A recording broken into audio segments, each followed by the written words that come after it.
एक बार का जिक्र है। एक छोटे से गांव में दो किसान रहते थे। उनमें से एक किसान के पास फार्म ट्रैक ट्रैक्टर था, जो अपनी मजबूती और उच्च गति के लिए जाना जाता था। वहीं दूसरे किसान के पास स्वराज ट्रैक्टर था, जिसकी अपनी एक खासियत और ताकत थी। दोनों किसान खेत में पहुंचे और घर के कामों में मशगूल हो गए। धूप की गर्मी में खेतों की हरियाली में समृद्धि का एहसास हो रहा था।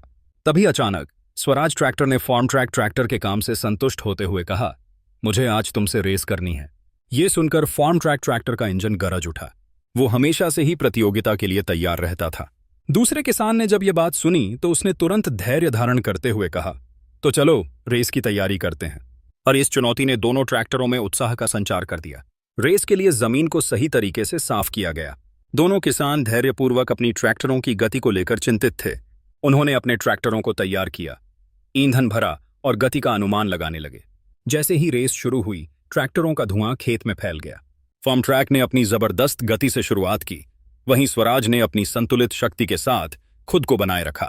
जैसे जैसे रेस आगे बढ़ी, दोनों ट्रैक्टरों के बीच प्रतिस्पर्धा तेज होती गई।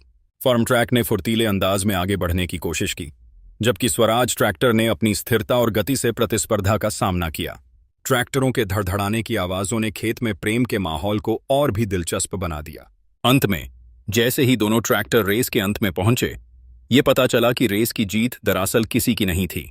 दोनों ट्रैक्टर ने अपनी अपनी तरह की ताकत का प्रदर्शन किया। किसानों ने हंसी में एक दूसरे की मां सराहना की। वे समझ गए थे कि असली जीत तो उनकी एकता और मेहनत में है।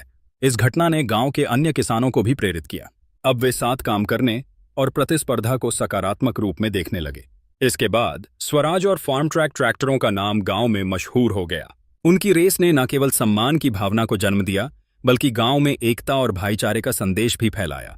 इस तरह किसान न केवल मेहनती थे, बल्कि एक दूसरे के प्रति सहयोग और प्रेम से भरे हुए भी थे।